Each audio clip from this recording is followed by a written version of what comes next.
우리 함께 신앙 고백하시겠습니다.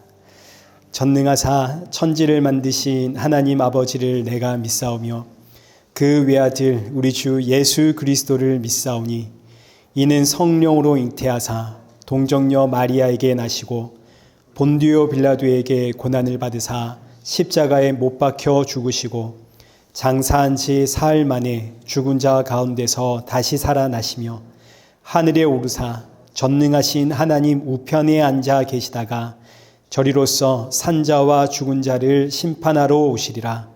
성령을 믿사오며 거룩한 공예와 성도가 서로 교통하는 것과 죄를 사하여 주시는 것과 몸이 다시 사는 것과 영원히 사는 것을 믿사옵나이다. 아멘.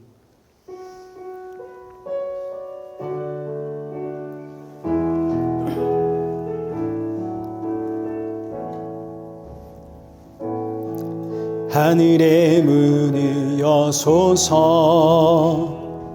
이곳을 주목하소서 주를 향한 노래가 꺼지지 않으니 하늘을 열고 보소서 이곳에 임재하소서 주님을 기다립니다. 기도의 향기가 하늘에 닿으니 주여 임재하여 주소서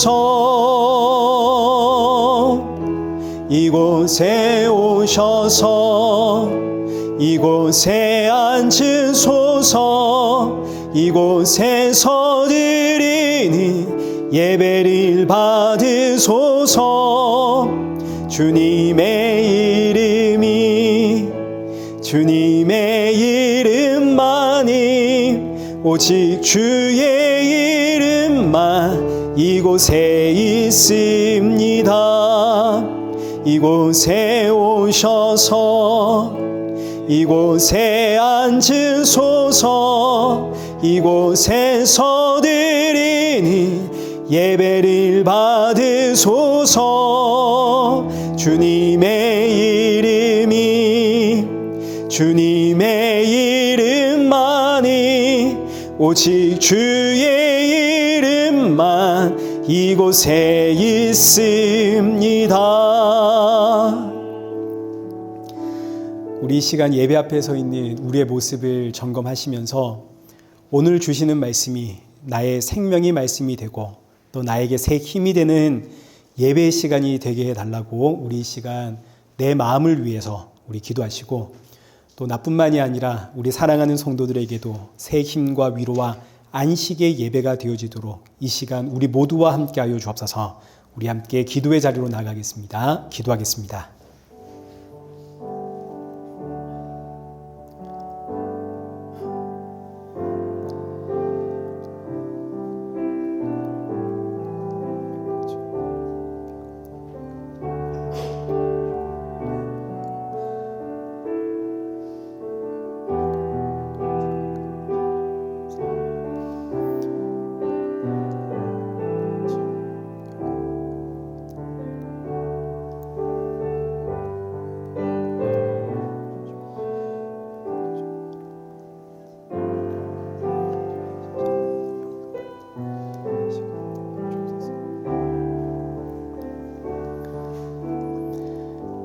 살아계신 하나님 아버지, 오늘 우리의 걸음을 이 귀한 예배의 자리로 인도하심에 감사를 드립니다.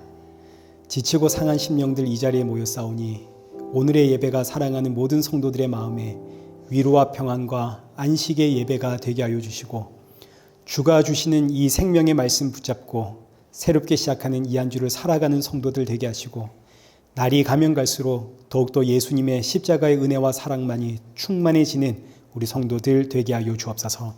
예수님의 이름으로 기도드리옵나이다. 아멘.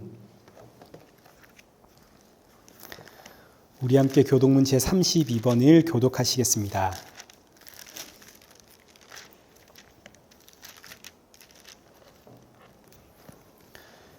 여호와여, 내가 죽게 피하오니 내가 영원히 수치를 당하게 하지 마소서.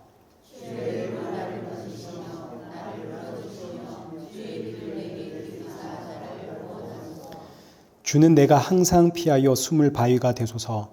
주께서 나를 구원하라 명령하셨으니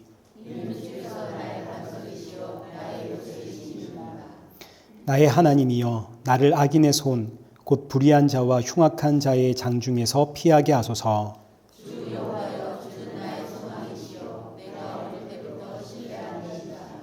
내가 모태에서부터 주를 의지하였으며 나의 어머니의 배에서부터 주께서 나를 택하셨사오니 나는 항상 주를 찬송하리이다. 아멘.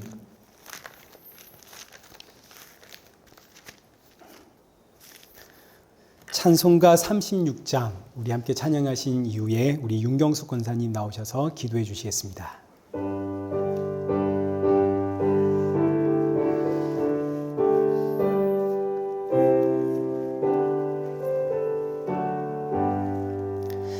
주 예수 이름 높이어 다 찬양하여라.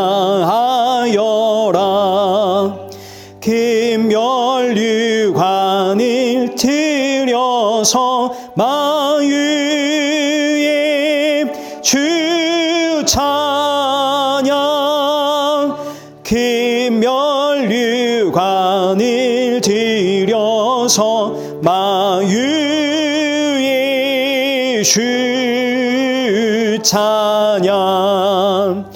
이 예수 당한 고난을 못 잊을 죄인아 내 귀한 보배 바쳐서 마위에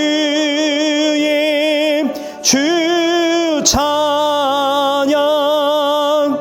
내 귀한 보배 바쳐서 마위에 주 찬양. 이 지구 위에 거하는 온 세상 사람들 그 크신 위엄 높여서 마위에 주 찬양. 그 크신 위엄 높여서 마위에 주 찬양. 주 믿는 성도 다 함께 주 앞에 엎드려 무궁한 노래 불러서 마위에 주 찬양. 무궁한 노래 불러서 마위에 주 찬양. 아멘.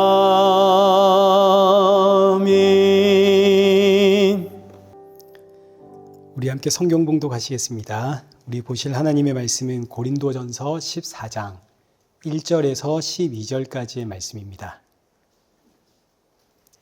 고린도전서 14장 1절에서 12절 우리 한 절씩 교독하시겠습니다. 사랑을 추구하며 신령한 것들을 사모하되 특별히 예언을 하려고 하라.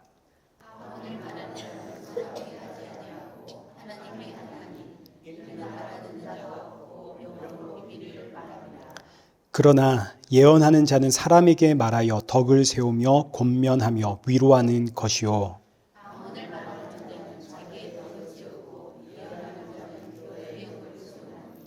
나는 너희가 다 방언하기를 원하나 특별히 예언하기를 원하노라. 만일 방언을 말하는 자가 통역하여 교회에 덕을 세우지 아니하면 예언하는 자만 못하니라.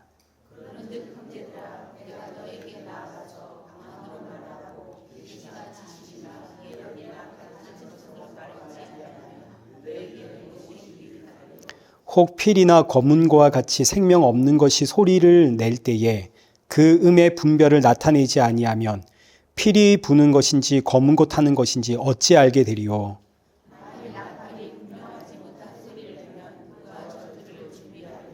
이와 같이 너희도 혀로서 알아듣기 쉬운 말을 하지 아니하면 그 말하는 것을 어찌 알리요. 이는 허공에다 말하는 것이라.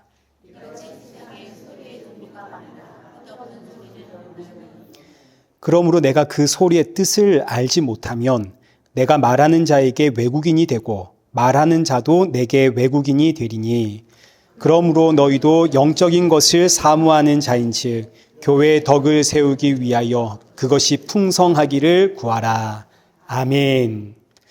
교회 소식 알려드리겠습니다. 우리 다음 주 대표 기도는 정성백 장로님 부탁을 드리겠습니다. 또 오늘은 지난주에 광고했던 것처럼 한국에서 지미아 집사님이 대접하시는 귀한 음식을 우리 함께 나누게 되었습니다. 우리 음식을 준비하느라 수고하신 우리 권사님 집사님들 너무 감사를 드립니다. 예배 후에 우리 함께 맛있는 음식 나누도록 하겠습니다. 특별한 광고는 없고요. 우리 이 시간 헌금 봉헌하겠습니다. 우리 헌금 봉헌은 한혜주 권사님 부탁을 드리겠습니다.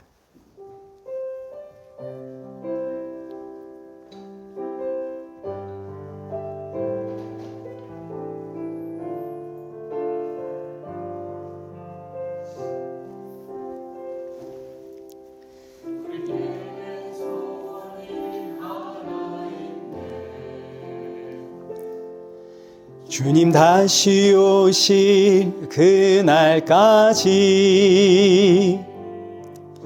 우리 가슴에 새긴 주의 십자가 사랑 나의 교회를 사랑케 하네. 주의 교회를 향한 우리 마음 희생과 포기와 가난과 고난 하물며 죽음조차 우릴 막을 수 없네. 우리 교회는 이 땅의 희망 교회를 교회 되게 예배 되게 우릴 사용하소서. 진정한 부흥의 날 오늘 임하도록 우릴 사용하소서. 아멘. 기도하겠습니다. 살아계신 하나님 아버지, 오늘 이 예배 자리에 우리 성도들 빈손으로 나오지 않고 귀한 예물 들고 나오게 하심 감사합니다. 이 헌금을 드릴 때마다 날 위해 십자가에 죽으신 예수 그리스도를 기억하는 우리 성도들 되게 하시고 주님의 것이 주님 앞에 올려드림이 언제나 나의 기쁨이고 나의 모든 것이 주의 것임을 고백하는 우리 복된 성도들 되게 하여 주옵소서. 예수님의 이름으로 기도드리옵나이다. 아멘.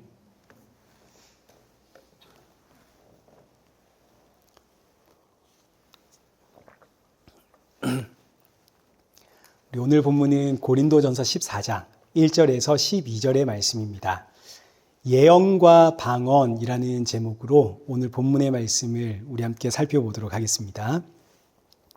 고린도전서는 12장부터 14장까지 각종 은사에 대한 내용들을 다루고 있는데 오늘 본문은 그 중에서도 앞으로 살펴볼 내용들이 전부 다 예언과 방언에 아주 집중되어 있습니다. 우리 1절부터 한번 보도록 하겠습니다. 사랑을 추구하며 신령한 것들을 사모하되 특별히 예언을 하려고 하라. 여기서 신령한 것들이란 은사를 뜻합니다. 은사를 사모하라. 사랑하는 성도 여러분, 은사 사모하십시오. 그러나 여러분 기억하십니까?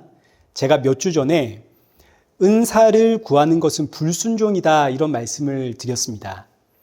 모든 성도는 하나님께서 그 각자에게 맞춤형으로 은사를 주었습니다. 근데 내게 주신 은사는 작아 보이고 남이 받은 은사는 커 보이고 그래서 하나님 나도 저런 은사 주세요. 이것은 하나님께서 나에게 주신 것으로 나는 만족을 못하겠습니다 라는 불만이고 원망이고 그렇기에 하나님 앞에 나도 저 사람 같은 은사 달라는 것은 하나님 앞에서 불순종이다 이렇게 말씀을 드렸습니다. 근데 오늘 본문을 보니까 은사를 사모하라 그러죠. 그동안 제가 전했던 말씀과 좀 다르지 않습니까? 저는 여러분 은사 사모하는 건 불순종입니다. 근데 오늘 성경에서는 여러분 은사 사모하십시오. 누가 맞습니까? 당연히 성경이 맞겠죠. 두말할 필요도 없이. 그러면 이제 성경이 맞으니까 제가 틀린 것인데 그러나 여러분 이제 이어지는 말씀을 봐야 됩니다. 여기 보시면 신령한 것들을 사모하되 그 다음에 뭐라고 써져 있나요? 특별히. 이 단어가 중요한 겁니다. 이 단어 때문에. 신령한 은사들이 많은데 그 중에서도 특별히 예언의 은사를 사모해라 이런 의미로 우리에게 읽히지만 그러나 여기 특별히라고 번역된 이 단어의 원 의미가 더욱 확실히 말하자면 보다 정확히 말하자면 이런 뜻입니다. 여기서 특별히라는 단어가. 그러니까 1절은 신령한 것들을 사모하되 보다 정확하게 말하자면 예언을 사모해라 이런 뜻입니다. 그러니까 성도가 사모해야 하는 은사는 오직 예언의 은사뿐이다 이겁니다. 예언의 은사 외에 다른 은사들은 우리가 사모할 이유가 없습니다. 하나님께서 우리 각자에게 다 은사 주셨고 그리고 때를 따라 교회의 덕과 성도의 유익을 위해서 하나님께서 그때 필요한 은사를 부어주시기 때문에 성도는 은사를 사모할 이유가 없습니다. 그러나 예외적으로 모든 성도가 사모해야 하는 은사가 하나 있는데 그게 바로 예언의 은사입니다. 예언의 은사는 모든 성도가 사모해야 되는 것인데 구하고 찾아야 되는 은사인데 이게 왜냐하면 예언이라고 하는 것은 이제 우리가 생각할 때는 미래를 보고 말해주는 것이 예언이지만 성경에서 이 예언이라고 하는 이 단어는 계시를 받아 선포하다, 하나님의 계시를 풀어내다 이런 뜻이거든요. 하나님의 계시가 뭡니까? 구약에서 말하자면 율법이고 신약, 이 시대로 말하자면 이 성경책입니다. 성경을 보고 성경의 말씀을 이해하고 깨달아 풀어서 다른 이에게 전달하는 게 바로 예언입니다. 그러니 성경을 읽고 이해하고 다른 사람들에게 전달하는 이 예언의 은사는 모든 성도들에게 필요한 은사입니다. 이 은사는 앞에 서 있는 목사에게만 필요한 은사가 아닙니다. 목사가 아무리 여기서 말씀을 읽고 이해하고 준비해가지고 여러분에게 전달해도 앉아있는 여러분들이 이게 무슨 소리인지 이해를 못하면 이게 말짱 꽝 아닙니까? 목사가 개떡같이 이야기를 해도 여러분은 찰떡같이 알아듣는 여러분, 이게 바로 예언의 은사입니다. 그래서 여러분들이 이 앞에서 선포되는 말씀을 이해하고 정리해서 다른 사람들에게 전달하는 예언의 은사. 여러분, 이 은사가 임하지 않으면 교회 나와도 예배 시간이 되면 그렇게 졸립습니다. 이거 확실합니다. 제가 그랬거든요. 제가 전도사 시절에 이제 전도사님들, 목사님들은 보통 예배 제일 뒷자리에 앉잖아요. 참 부끄럽게도 예배 시간만 되면 그렇게 졸립더라고요. 안 졸려고 그렇게 애쓰고 노력해도 졸립습니다. 그런데 여러분, 이 예언의 은사가 임하면 놀랍게도 예배 시간이 별로 졸립지가 않습니다. 물론 육체적으로 너무 피곤하면 이제 졸 수도 있겠지만 웬만해선 깨어 있습니다. 선포되어지는 말씀이 이해가 되고 내 안에 막 정리가 되니까 목사님의 말씀은 딱딱해도 나는 그 말씀을 듣고 소화를 시키고 있습니다. 아마 여러분도 이런 경험 다 해봤을 것이고 또 이런 경험 중에 있을 겁니다. 그리고 이 은사는 남녀노소가 없습니다. 아무리 어려도 말씀을 다 이해하고 또 아무리 가진 지식이 없고 못 배웠어도 말씀을 전부 다 이해를 합니다. 제가 보니까 여기 앉아 계시는 여러분들은 다 예언의 은사 받으셨습니다. 자, 그런데 여러분 항상 기억하십시오. 여기 고린도전서 10장 12절에 선줄로 생각하면 어떻게 하라고요? 넘어질까 조심해라. 나 이제 알았어. 이럴 때를 가장 조심해야 되는 겁니다. 아무리 이해하고 알았어도 우리는 지난주에 보았듯이 부분적으로만 아는 인생입니다. 우리는 부분적입니다. 그렇기에 예언의 은사는 저와 여러분이 사모하되 날마다 사모해야 하는 유일한 은사입니다. 자, 그리고 다시 여기 1절 보시면 이 예언의 은사는 사랑을 추구하며 사용되어야 하는 은사입니다. 사랑을 추구하다. 여기서 이 사랑이 아가페입니다. 아가페 사랑 누구를 뜻하나요? 예수님을 뜻하죠. 추구하다라는 이 단어는 뒤를 쫓아가다 이런 뜻이거든요. 그러니 예언의 은사는 예수님을 뒤쫓아가기 위해서 사모해야 하는 은사다 이런 뜻입니다. 예수님을 뒤쫓아간다라는 이 의미는 예수님 닮아간다는 뜻입니다.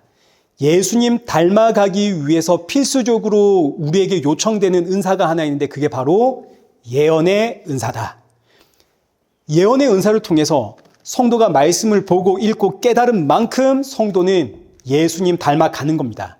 그리고 예수님 닮아가는 성도들이 늘어나는 것이 바로 교회의 덕이고 교회의 유익 아닙니까? 그렇기에 사도 바울이 이 고린도전서 오늘 본문에서 교회의 덕을 세우는 가장 좋은 은사가 바로 예언의 은사고 모든 성도가 사모해야 되고 추구해야 되는 은사가 바로 예언의 은사다. 그러니 예언의 은사를 사모해라. 자, 그런데 사도 바울이 이토록 예언을 강조하는 이유는 지금 고린도 교회를 가장 어지럽히고 있는 은사가 방언이거든요. 방언이 왜 고린도 교회를 어지럽히는 은사가 되었냐면 고린도 교회에 수많은 은사들이 있었는데 그 은사들 가운데 가장 권위 있고 가장 영향력 있는 은사가 방언이었기 때문입니다. 방언이 가장 권위 있는 은사가 된 것은 이 고린도 지역의 특별함 때문입니다. 몇 주 전에도 말씀드렸다시피 고린도 지역은 그리스 로마 신화의 중심지입니다. 신화에 나오는 12개의 신전이 고린도를 둘러싸고 있습니다. 그리고 그곳에서는 날마다 제사가 드려지고 있습니다. 이때 각 신전마다 신으로부터 직접 계시를 받는 제사장들이 있었습니다. 예배를 드릴 때 이 제사장들에게 신이 내리면, 신이 임하면 그때 가장 두드러지는 특징이 방언입니다. 여러분 영화에서 한번 보셨죠? 신내림이 임하면 눈 뒤집어지고 막 방언을 하지 않습니까? 방언은 신과 지금 내가 대화한다라는 아주 특별한 은사였기 때문에 어느 신전을 가든 방언을 하는 그 사람이 그 신전에서 가장 권위 있는 사람입니다. 이런 문화에 젖어 있던 이 고린도 사람들이 복음 듣고 교회에 모였습니다. 예배합니다. 그런데 기도하는 가운데 갑자기 누군가에게서 방언이 터졌습니다. 세상에 방언이 터지다니 이게 무슨 의미입니까? 지금 우리는 하나님과 기도를 일방적으로 하나님께 기도하고 있는데 이 사람은 지금 하나님과 뭐 한다는 이야기인가요? 대화를 한다는 이야기 아닙니까? 끝났죠. 하나님과 대화하면 끝난 거 아닙니까? 그 사람이 가장 영적인 사람, 가장 권위 있는 사람이 되어버리는 겁니다. 앞에서 목사가 아무리 설교를 하고 있어도 갑자기 저기서 한 사람이 느닷없이 방언이 터졌습니다. 목사 설교가 귀에 들어오겠습니까? 저기서 방언이 터졌는데요. 그 사람에게 시선이 다 집중이 되겠죠. 교회가 어지러워지고 예배의 질서가 무너지는 거죠. 무엇보다 이 당시는 구약 성경은 있었지만 신약 성경이 완성되지 않았던 시대입니다. 그 신약 성경이 완성되지 않았다는 말은 지금도 신약 성경이 기록 중이라는 이야기죠. 이 의미는 하나님의 계시가 여전히 있던 시대다 이런 뜻입니다. 하나님의 계시가 있던 이 시대에 하나님과 대화를 한다는 방언의 은사를 받았으니 이건 두말할 것도 없는 최고의 은사죠. 근데 이제 문제는 방언은 있는데 이게 무슨 뜻인지를 아는 사람은 아무도 없습니다. 이제 이게 문제가 되는 겁니다. 방언을 말하고 있는 사람조차 이게 무슨 뜻인지를 모른다고요. 방언이 하나님과의 대화라면 이제 방언이 끝나고 난 다음에 하나님으로부터 받은 그 계시의 내용을 사람들에게 전달해야 될 거 아닙니까? 그런데 방언을 말하는 사람조차도 이게 무슨 뜻인가를 모릅니다. 그래서 2절입니다. 2절 한번 보십시오. 방언을 말하는 자는 사람에게 하지 아니하고 하나님께 하나니 이는 알아듣는 자가 없고 영으로 비밀을 말함이라. 자, 지금 이 말씀은 사도 바울이 방언의 긍정적인 이야기를 하는 게 아니라 이 당시 방언을 하는 사람들의 주장을 지금 인용한 글입니다. 이거 지금 사도 바울의 이야기가 아닙니다. 인용한 겁니다. 방언하는 사람들이 하나님과 대화를 했다면 그 내용을 이제 사람들에게 전달해 줘야 되는데 이 방언하는 사람들도 전부 자기가 무슨 말을 했는지를 모릅니다. 그냥 하는 겁니다. 그래서 이 당시 고린도 교회에서 방언을 하던 사람들의 주장이 뭐냐면 내가 지금 방언을 했지만 내가 이 내용을 모르는 것은 방언은 사람들에게 한 게 아니라 하나님께 하는 것이고 그리고 심지어 이건 내가 한 게 아니라 내 안에 계신 하나님의 영이 하늘에 계신 그 하나님 아버지와 비밀의 내용을 대화하고 있는 것이기 때문에 내가 알 수 없는 것이다. 나는 그저 내 안에 계신 하나님과 하늘에 계신 하나님이 대화하는 통로로 사용되었을 뿐이다.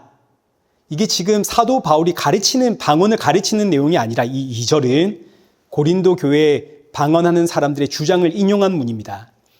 사도 바울이 그들의 주장을 인용한 것을 이제 주장을 그대로 인용하면서 맞다. 너희가 참 잘 말했다. 너희가 말한 것처럼 방언은 교회하고는 아무런 상관이 없는 은사다. 하나님이 주신 모든 은사는 교회의 덕을 세우는 것이고 모든 은사는 예수님 닮아가라고 주신 것인데 방언은 보니까 방언을 말하는 사람들의 주장처럼 사람을 위해서 있는 게 아닙니다. 사람에게 하는 것이 아니다 이 말은 교회의 덕이나 교회의 유익을 위한 은사가 아니라는 뜻입니다. 방언은 그저 나를 통로 삼아 내 안에 계신 하나님과 하늘에 계신 하나님이 비밀을 이야기하는 겁니다. 자, 그러니 이제 방언은 어떤 면에서 유익이 있냐면 사도 바울이 이거는 인정을 하는 겁니다. 아, 내가 방언이 나온 걸 보니까 내 안에는 지금 누가 계시는구나.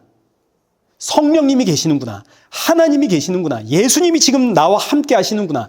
이걸 깨닫게 해주는 은사가 방언입니다. 따라서 방언은 그래서 이어지는 말씀에 방언은 개인의 덕을 세우는 은사다. 방언은 개인을 위해서 있는 은사지 너희가 생각하는 것처럼 대단한 은사가 아니다. 이걸 지금 사도 바울이 확실하게 짚어주는 겁니다.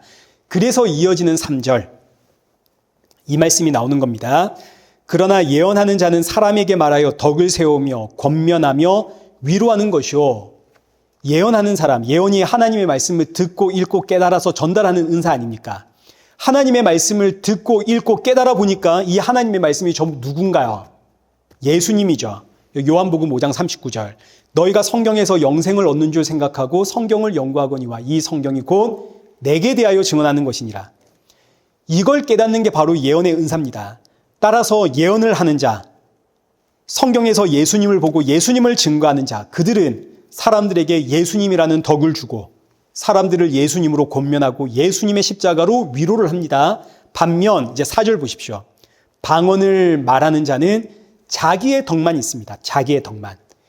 방언은 교회는 아무런 유익을 끼칠 수가 없습니다. 그저 자기의 덕을 세우는 겁니다. 여기서 자기의 덕을 세운다 이 표현은 자기의 집을 짓는다는 뜻입니다.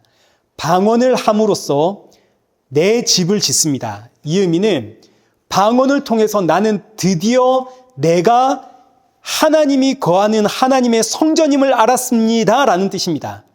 성령님이 내 안에 계신다는 사실을 방언을 통해서 드디어 깨달음으로 나는 성령, 그 예수 그리스도 안에서 성전으로 지어진 하나님의 백성이구나. 이걸 알게 하는 게 방언의 유익입니다.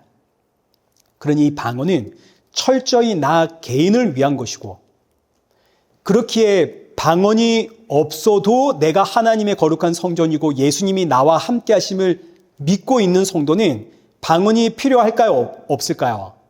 방언이 아무런 필요가 없겠죠. 그래서 방언 구할 이유가 없는 겁니다.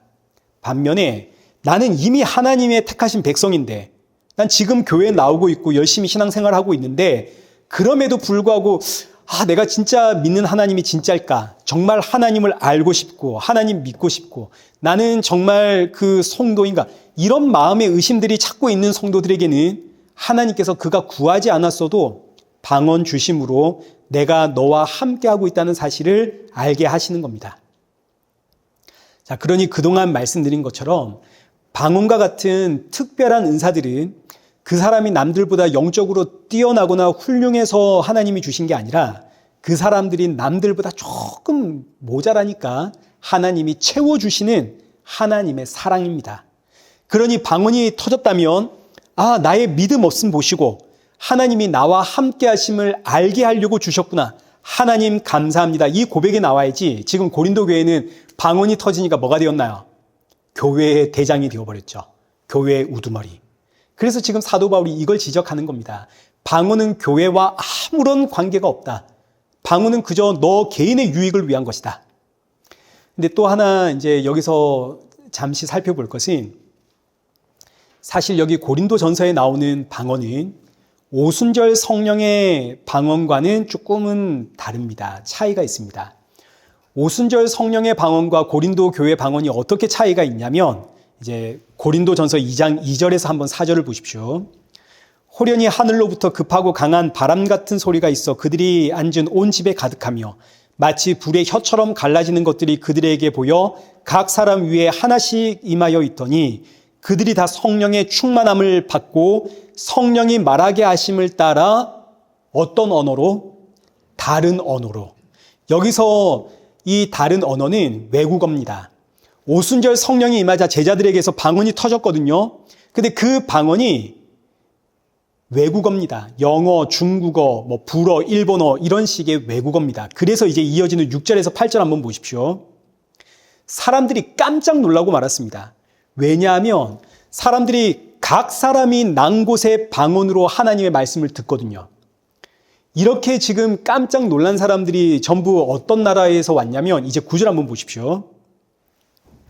우리는 바데와 메데인과 엘람인과 메소보다미와 유대와 갑바도기와 본도와 아시아, 부르스기아와 밤빌리아, 애굽과 구레네에 가까운 리비아 여러 지방에 사는 사람들 그리고 그레데인과 아라비아인들이라.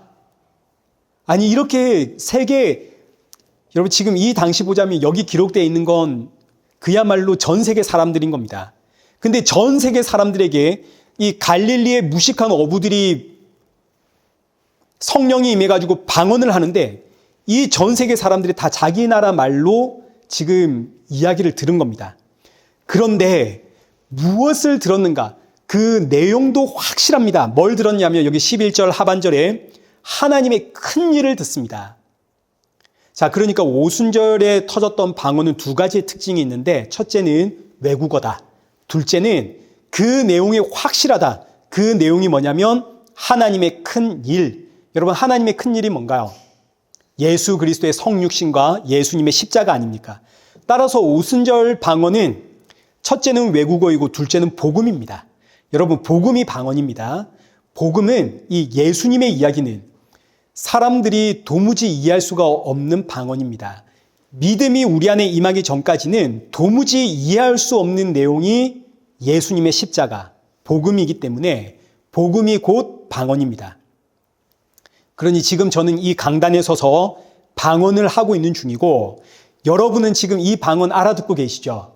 그러니까 여러분 지금 통역의 은사가 있는 겁니다. 동시에 예언의 은사가 있는 거죠. 그러나 오늘 본문에서 보는 이 고린도 교회의 방언은 첫째, 외국어가 아닙니다. 둘째, 복음도 아닙니다. 셋째, 그 뜻을 알 수도 없습니다. 그러니 오순절 성령 강림 때의 방언과 여기 고린도 교회의 방언을 같은 방언으로 생각하면 안 됩니다. 그렇다고 해서 고린도 교회의 방언이 가짜다라고 말해서도 안 되는 겁니다. 사도 바울은 지금 고린도 교회 방언을 가짜다 이런 이야기 하지 않거든요. 사도 바울은 너희의 방언은 외국어도 아니고 복음도 아니고 그 뜻을 알 수도 없지만 그러나 너희의 그 방언은 너 안에 하나님이 함께하고 있다는 증거, 너 개인의 믿음과 덕을 위해서 하나님이 주신 은혜다. 사도 바울이 지금 이걸 인정하고 있습니다. 그래서 이제 5절을 보시면 나는 너희가 다 방언 말하기를 원하나 방언을 인정한다는 뜻입니다. 제가 신대원 다닐 때 이제 전도사님들 아닙니까? 새벽이나 점심이나 저녁 때 이제 기도실에 가게 되면 이제 전도사님들이 이제 그 단체 생활을 하니까 딱히 할 일이 없거든요. 전도사님들 그렇게 기도 많이 하십니다. 제일 그냥 신앙이 뜨거울 때가 그때입니다. 기도실에 가면 정말 전도사님들 기도를 열심히 하시는데 방언으로 기도하시는 분들 굉장히 많습니다. 제가 신대원 시절에 아마 거의 대부분 종류의 방언 다 들어본 것 같습니다. 그리고 저 또한 방언을 받으려고 기도원 찾아 올라갔던 적도 있습니다. 근데 물론 저는 방언을 못 받았죠. 저는 그거 없어도 되는 사람이라. 근데 여러분, 저에게는 이런 에피소드는 있습니다. 여러분, 이제 설잠을 자다가 내가 코 고는 소리에 깜짝 놀라서 한 번씩 깨본 적이 있으시죠? 제가 꿈에서 하나님과 그렇게 대화를 했습니다. 근데 어느새 제가 방언으로 기도하고 있더라고요. 제 입에서 나오는 방언 소리에 제가 깜짝 놀라 이제 잠에서 깬 적이 있습니다. 이런 경험을 제가 이제 2번을 했거든요. 저뿐만 아니라 우리 주변에 방언하는 분들 많이 계십니다. 근데 여러분, 방언은 자랑이 아닙니다.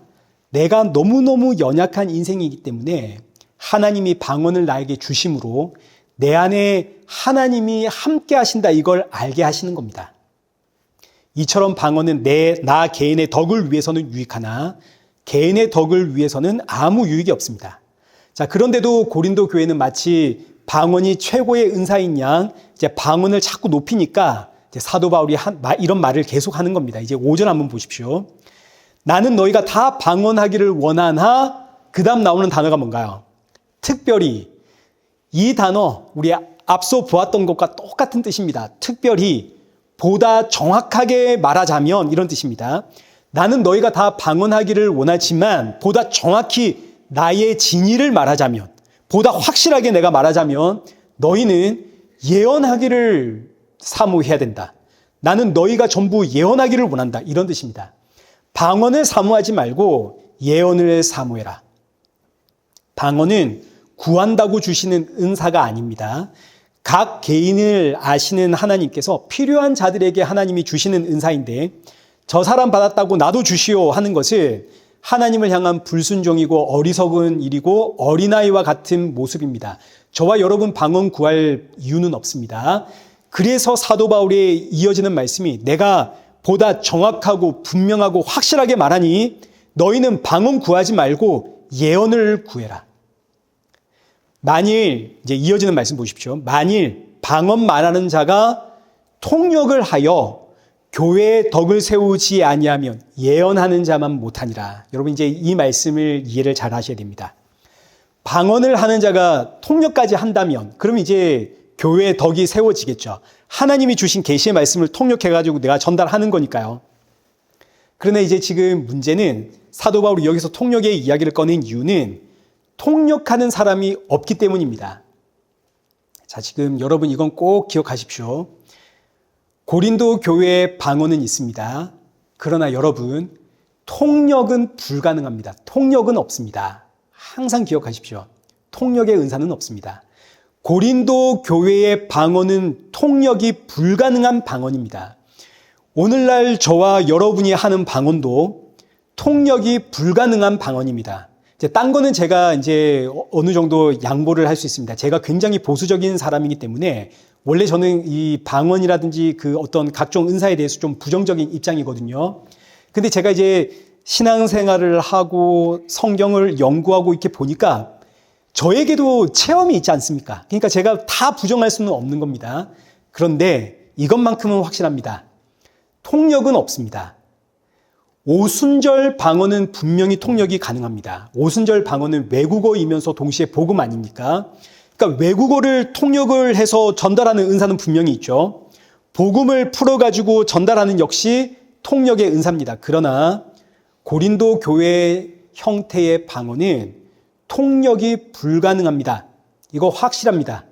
어디 가서 여러분 속으시면 안 됩니다. 방언하시고 통역하시는 분들한테 홀라당 넘어가시면 안 되는 겁니다. 절대로 없습니다. 다시 본문 2절 한번 보십시오. 사도 바울이 여기다가 아예 그냥 못 박아놨습니다. 방언 말하는 자는 사람에게 하지 아니하고 하나님께 하나니 이는 알아듣는 자가 있다 없다. 알아듣는 자가 없다고요. 지금 여기서 사도 바울이 분명히 밝히는 겁니다. 알아듣는 자가 없다. 이건 혹 누군가 알 수는 있다. 이런 여지가 없는, 아무도 알아들을 자가 없다. 이런 뜻입니다. 통역이 불가능한 방언입니다. 자, 여러분 이제 보십시오. 하나님께서 지금 하나님과 대화를 합니다. 누가 통역을 합니까? 이거 통역할 수 있다면 그 사람은 사람이 아니라 하나님이죠. 하나님이니까 하나님의 언어를 알아듣는 거 아닙니까? 사람이 사람과의 언어를 통역하는 거 가능합니다. 사람이라는 같은 종이기 때문에 이게 의사소통이 된다고요. 내가 미국 말을 몰라도 같은 사람이기 때문에 서로 자꾸 부딪히면 서로의 말을 배워가면서 의사소통을 할 수가 있는 겁니다. 근데 여러분, 종이 다르면 의사소통 자체가 안 됩니다. 사람이 개소리, 새소리 통역할 수 있나요, 없나요? 못하죠. 이거 불가능하죠. 종이 다르니까요. 사람이 개소리, 새소리 통역할 수 없는 것처럼 사람이 하나님 소리 듣고 통역한다는 건 애초에 불가능한 겁니다. 그러니까 고린도 형태의 방언은 통역이 불가능한 방언입니다.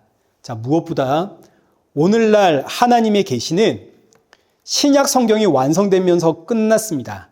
이게 이제 모든 교회가, 정통 교회가 믿고 인정하는 그 신앙의 교리입니다. 더 이상의 계시는 없습니다. 성경이 완성되면서 계시는 끝났습니다. 자, 그런데 여러분 보십시오.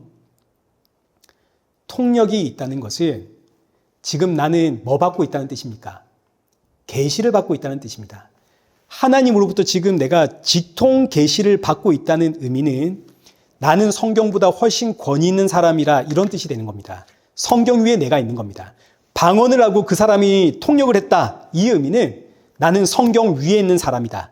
내가 하나님이라는 뜻입니다. 성경은 언제 기록되었나요? 2000년 전입니다. 근데 나는 지금 여기 서서 따끈따끈한 하나님의 계시를 받고 있는 사람입니다. 누가 대단한가요? 여러분 속보 아시죠? 제가 오늘 아침에 뉴스를 보는데 14시간 전의 뉴스에서는 어제 북한이 이제 오물풍선을 600개를 쐈다는 겁니다. 근데 4시간 전, 제가 교회 오기 직전에 보니까 4시간 전 뉴스는 600개가 아니라 720개를 쐈다는 겁니다.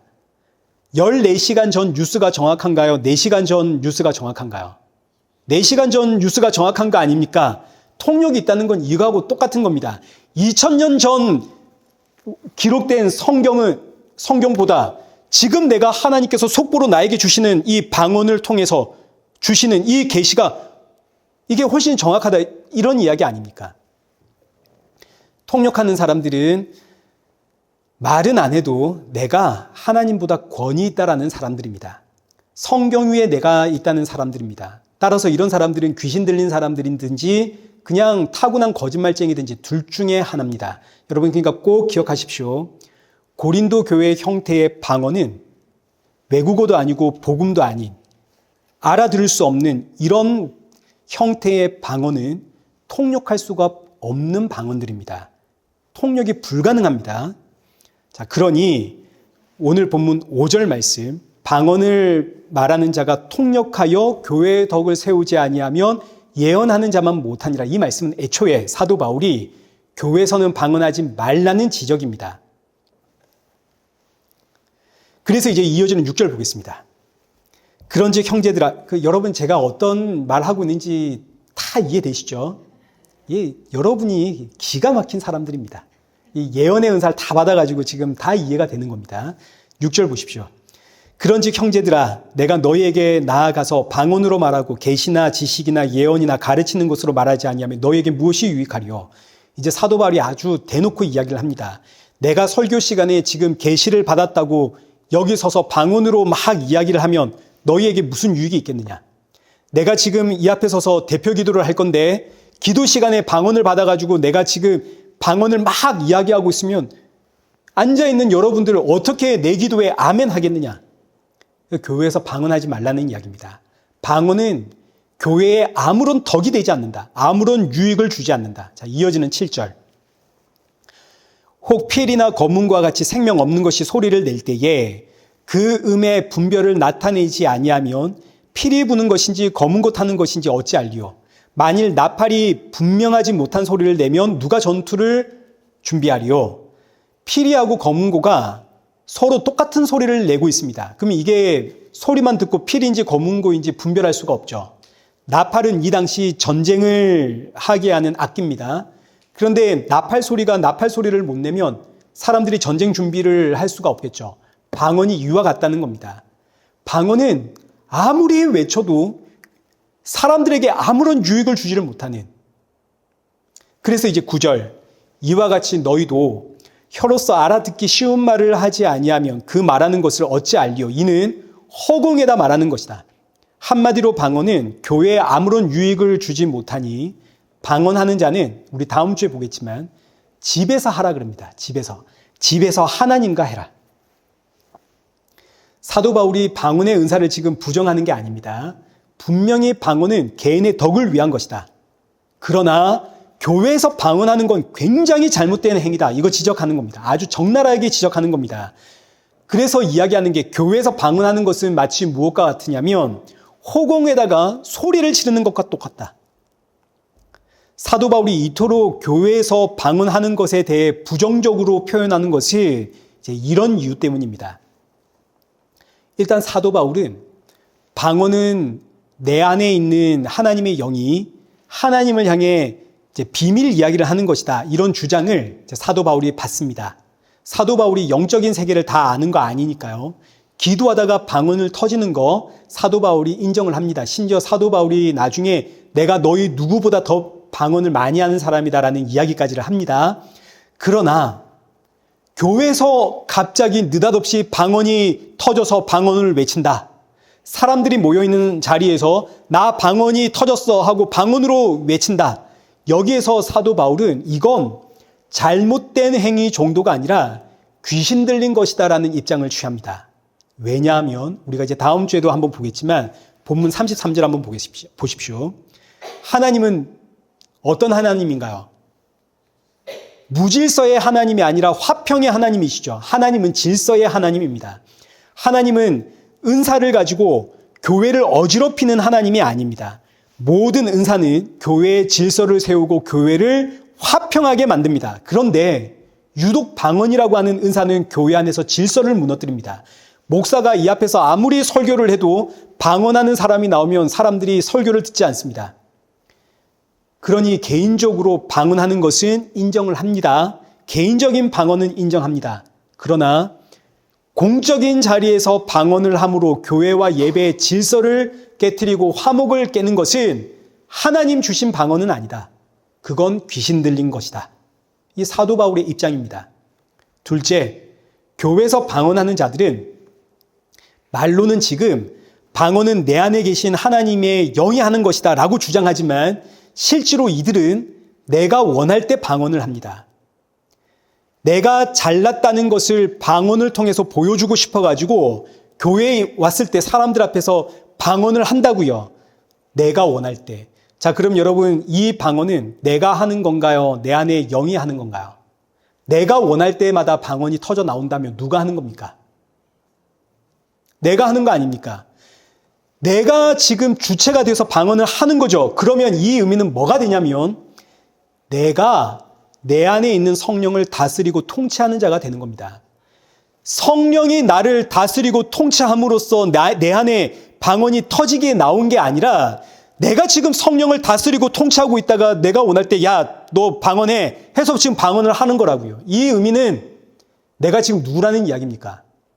하나님이 아니라 하나님 위에 있는 사람이라는 뜻입니다. 그러니 귀신 들린 자죠. 그래서 지금 사도 바울의 입장이 개인적으로 방언하는 것은 사도 바울이 인정을 합니다. 그러나 교회에서 공개적인 장소에 방언을 하는 사람들 굉장히 부정적으로 평가하면서 말하길 교회에서 방언하는 자들은 전부 다 허공에다 소리치는 자다. 한마디로 너희의 방언은 방언 아니다 이런 이야기입니다. 심지어 뭐라고 이제 이야기를 하냐면 이제 10절과 11절 보십시오. 더욱더 강력한 표현을 쓰는데 이같이 세상에 소리의 종류가 많으나 뜻없는 소리는 없나니 그러므로 내가 그 소리의 뜻을 알지 못하면 내가 말하는 자에게 외국인이 되고 말하는 자도 내게 외국인이 되나니 사람이 내는 소리에는 다 뜻이 있습니다. 하다못해 아유 하는 한숨 소리에도 뜻이 있습니다. 한숨 소리를 들을 때 아 지금 저 사람이 누군가에게 실망했구나 혹은 야 저 사람이 지금 뭔가 고민이 있구나 힘들구나 이런 뜻이 전달되지 않습니까? 외국인을 만났다 하더라도 사람의 소리에는 뜻이 있기 때문에 서로의 언어를 배워갑니다. 그런데 배울 수가 없는 언어, 소리의 뜻을 도무지 알 수가 없는 언어를 말하고 있다면 나는 저 사람에게 외국인이 되고 저 사람은 나에게 외국인이 됩니다. 여기서 외국인이란 우리가 생각하는 외국 사람이 아닙니다. 외국 사람하고 우리는 살다 보면 의사소통이 된다고요. 그렇게 외국어를 배우는 거 아닙니까? 여기서 외국인이란 욕입니다. 욕. 성경에도 각주를 보시면 외국인 그 밑에 야만인이라고 따로 표기해 두었습니다. 야만인이란 이 당시 사람들이 도무지 말이 통하지 않는 사람을 손가락질할 때 부르는 욕입니다.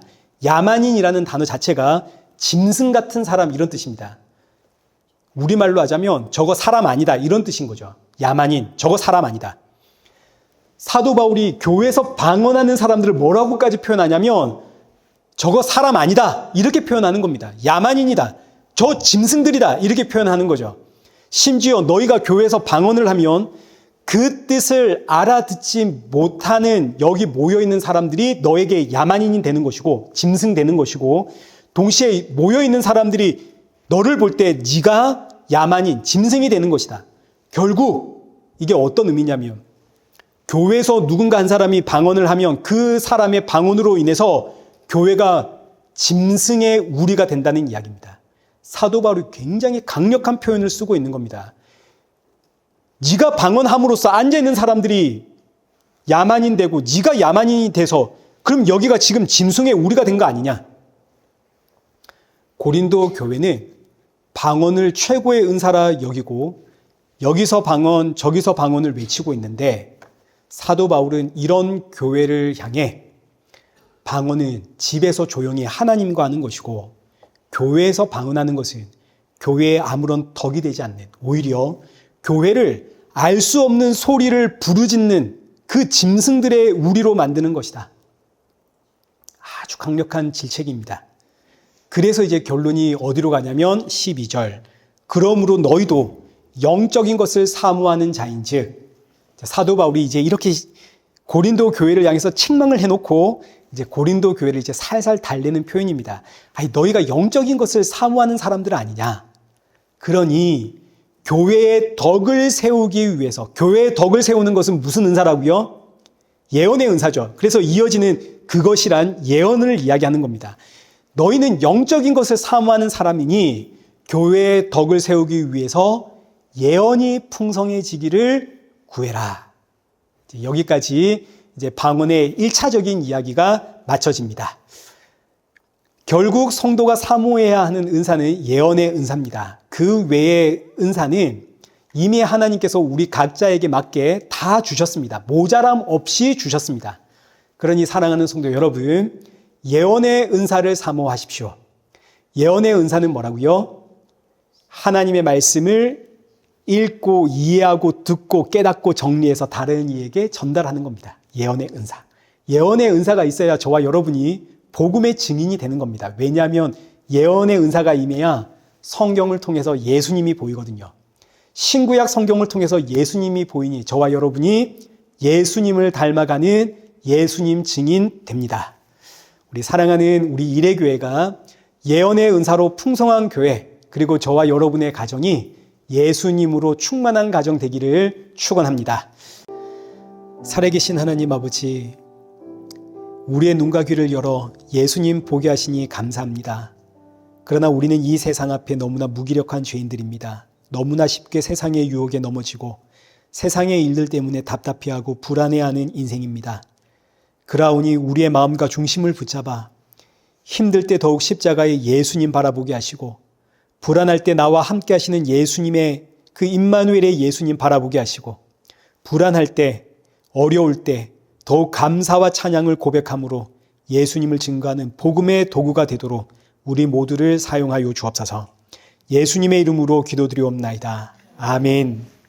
이제는 우리 주 예수 그리스도의 은혜와 성부 하나님의 크신 사랑과 성령 하나님의 위로교통 충만하심이 날이 갈수록 예수님 닮아가며 예수님 증거하며 예수님 만날 그날을 사모하며 살아가는 우리 일회교회와 성도들과 온 세계 교회 머리머리 위에 이제로부터 영원토록 함께 있을지어다. 아멘.